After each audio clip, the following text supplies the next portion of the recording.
नमस्कार दोस्तों, मेरा नाम है प्रदीप चौहान। मैं आपसे एक सवाल पूछता हूँ।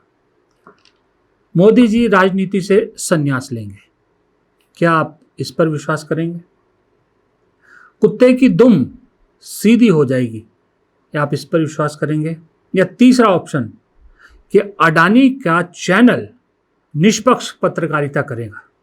इन तीनों सवालों में से कौन सा एक सवाल है जिस पर आप कतई भरोसा नहीं करेंगे, जिसके होने के सबसे कम चांसेस हैं? मुझे मालूम है आप कहोगे कि अदानी के चैनल की निष्पक्ष पत्रकारिता के चांस सबसे कम है, क्योंकि मोदी जी रिटायर हो सकते हैं, कुत्ते की दुम भी सीधी हो सकती है, लेकिन अडानी के चैनल में एक तरफा पत्रकारिता या कांग्रेस बैशिंग बंद नहीं हो सकती। वो निष्पक्ष पत्रकारिता कर ही नहीं सकता।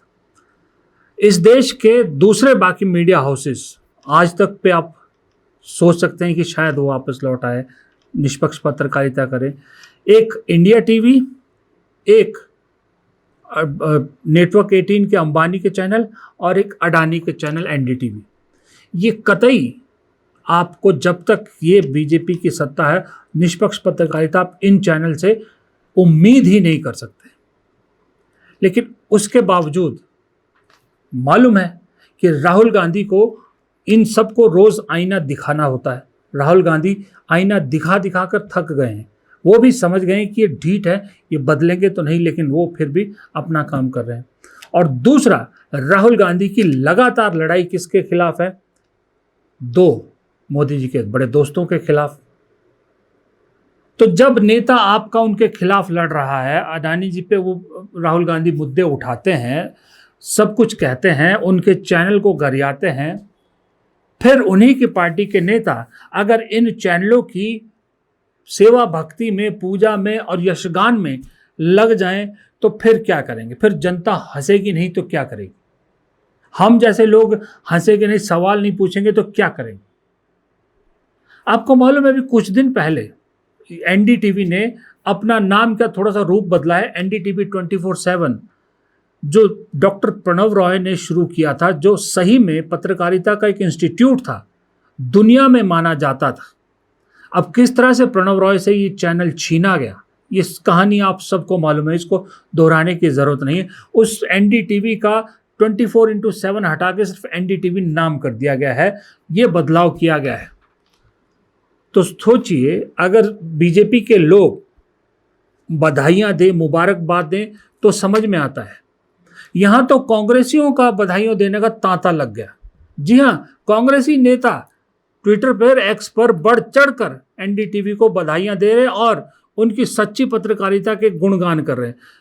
हैरानी तब हुई जब राहुल गांधी की टीम के लोग, इसमें शामिल है अजय माकन ट्रेजरर हैं पार्टी के। सच्चाई मालूम है, सबसे अच्छी तरह मालूम है उनको कि किस तरह ये मीडिया प्रोपेगेंडा चलाती है। एनडीटीवी किस तरह से जब से अडानी के पास गया तब से कैसे एक तरफा काम कर रहा है। फिर भी वो क्या लिखते हैं? Congratulations to NDTV on new identity. NDTV को नई आइडेंटिटी पर मुबारकबाद और बेस्ट विशेस पूरी टीम के लिए। नाम बदल सकता है, लेगेसी नहीं बदल सकती। यानी वो अजय माकन मान रहे हैं कि डॉक्टर प्रणव रॉय वाली असली एनडीटीवी की लेगेसी अभी कैरी हो रही है वहां पर। इसका मतलब मानते हो? अगर ऐसा मानते हो तो फिर राहुल गांधी झूठ बोलते हैं, राहुल गांधी गलत बयानी करते हैं जब इन चैनलों पर सवाल उठाते हैं। राहुल गांधी फिर इन चैनलों को यूं लताड़ते क्यों हैं, अगर आपको लगता है कि नहीं एनडीटीवी तो अपनी लेगेसी कंटिन्यू कर रहा है? अभी दूसरे नेता देखिए, Sachin Pilot. My best wishes to NDTV on its relaunch. NDTV had played an important role in shaping television journalism and became the integral part of millions of households. As NDTV embark on new journey, I hope it carries forward its rich legacy of credible journalism. ये भी वही बात कर रहे हैं, वही चीज़ जो अजय माकन एक तरह से कर रहे हैं। Kamal Nath, I extend my heartful congratulations to NDTV 24/7 on its rebranding as NDTV. It is my sincere hope that in its renewed identity, NDTV will establish itself as a more impartial and trustworthy source of news for Indian audience. More impartial मतलब अभी तक impartial है, इससे और more impartial की होने की उम्मीद कमलनाथ कर रहे हैं। अब भाई मेरे जैसा आम इंसान जो थोड़ा सा कम पढ़ा लिखा है, इनके मुकाबले। ये लोग ज़रा ज़्यादा पढ़े लिखे, हालांकि मैं एमए हूँ जर्नलिज्म में, मैंने मास कॉम में ग्रेजुएशन किया है, पोस्ट ग्रेजुएशन किया है, उसके बावजूद भी इनके सामने हो सकता है मैं कम पढ़ा लिखा हूँ, लेकिन कम पढ़े लिखा होने को इतनी समझ में तो मेरे भी आता है कि जब मैं ये सब ट्वीट पढ़ूँ एक न्यूट्रल माइंड से, तो मुझे तो ये लगेगा कि भाई ये तो खुश है एनडीटीवी से। फिर जब मैं देखूंगा इनका नेता राहुल गांधी रोज उनको गरियाता है, रोज उनको आईना दिखाता है, रोज उनको कहता है कि सच्ची पत्रकारिता करो, तो इसका मतलब राहुल गांधी झूठ बोल रहा है भाई। राहुल गांधी गलत बयानी करता है, राहुल गांधी की कोई पर्सनल रंजिश है एनडीटीवी के साथ या अदानी जी के साथ, इसलिए वो ऐसा करते हैं। यही इंप्रेशन निकलता है ना इनसे। और जब मुझे पता लगता है कि चेहरे ऐसे हैं कि एक पूर्व मुख्यमंत्री, एक भविष्य का मुख्यमंत्री और एक राहुल गांधी की टीम का खासम खास पार्टी का कोषाध्यक्ष, वो लोग, ये मैंने 3 आपको दिखाए, सिर्फ 3 नहीं थे, लंबी कतार है कांग्रेसियों की जो मुबारकबाद दे रहे हैं। कोषाध्यक्ष मुबारकबाद दे रहा है कि ट्रू जर्नलिज्म को और आगे बढ़ाइए। गजब ट्रू जर्नलिज्म है एनडीटीवी का भाई साहब, गजब ट्रू जर्नलिज्म है। जरा कांग्रेस के जो प्रवक्ता जाते हैं एनडीटीवी के शोज में, उन प्रवक्ताओं से एक बार पूछिए कि कितनी सच्ची पत्रकारिता एनडीटीवी करता है, कितनी सच्ची पत्रकारिता अंबानी का चैनल करता है, कितनी सच्ची पत्रकारिता रजत शर्मा का टीवी करता है, चैनल करता है। जरा प्रवक्ताओं से तो एक बार पूछिए, उनके जो मेहनत है, उनकी जो वहाँ पर जितनी उनको मेहनत करनी पड़ती है, जितने 4 वर्सेस 1 या कभी 5 वर्सेस 1 उनको लड़ना पड़ता है, उन सब की मेहनत पर पानी फेरते हैं ये लोग। बल्कि उनको कई बार बेचारों को बेइज्जती महसूस होती है, उसके जख्मों पर नमक छिड़कने वाला काम है ये। फिर राहुल गांधी कहते हैं कि जो है वो लड़ना है सबसे मिला। अपने घर में फिर अगर ऐसे से रखे हुए हैं तो कैसे लड़े। अब हैरानी बात यह है कि कोई ऐसा नेता बोले जो मनीष तिवारी टाइप का, तब तो समझ में भी आता है। मनीष तिवारी हो गए, शशि थरूर हो गए, इन नेताओं की तो ऑलरेडी पता है सबको कि ये तो वैसे ही कांग्रेस में अंदर बैठे हुए उस तरफ की बैटिंग करते हैं। कभी मोदी जी की तारीफ कर देंगे, कभी आम आदमी पार्टी की तारीफ कर देंगे। मनीष तिवारी के बारे में तो मैंने पहले भी बताया था कि हवा चल रही है कि वो तो आम आदमी पार्टी में जाने की तैयारी कर रहे हैं, शायद सोच रहे हैं कि विधानसभा चुनाव लड़ लें वहाँ से जाके। अरविंद केजरीवाल इशारा कर चुके हैं, बयान दे चुके हैं। ऐसे नेता ऑलरेडी हैं अब ये कतार में। और वो नेता जिन पर पार्टी आगे भरोसा कर रही है, अजय माकन को लेकर राहुल गांधी बहुत भरोसा करते हैं, सचिन पायलट पे बहुत भरोसा है। कैसे इन लोगों ने ये सब ट्वीट किए, ये सवाल बहुत बड़ा है। लोग कह रहे हैं कि ये ट्वीट हुए नहीं है, करवाए गए हैं।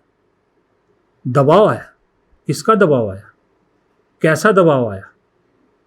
इनने इतने बड़े नेताओं पे कौन दबाव डाल सकता है? क्या मोदी जी के दोस्त की तरफ से दबाव आया है? और अगर उस दबाव में आके ये इस तरह के ट्वीट करें, फिर तो जो मर्जी कर ले राहुल गांधी, जो मर्जी कर ले। अगर आपके इतने खासम खास लोग दबाव में आ सकते हैं, तो फिर अकेले तो दोनों भाई बहन, या मान लो 2 भाई बहन या मल्लिकार्जुन खड़गे, 3 मिलके कितना बड़ा चना फोड़ लोगे, कितना ही बड़ी आप जीत लोगे लड़ाई। ये सब पार्टी में हो रहा है। और फिर बात होती है कि देश के युवाओं को ये मैसेज देंगे, देश के युवाओं को साथ जोड़ो, इनसे लड़ना है, बीजेपी के तंत्र से लड़ना है, ये लड़ना है, वो लड़ना है।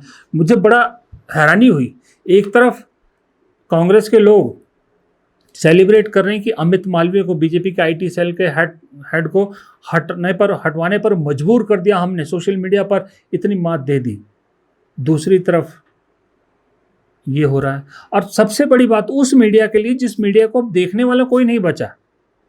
ईमान डगमगाया भी, दबाव आया भी, दबाव में आए भी, तो किसके लिए?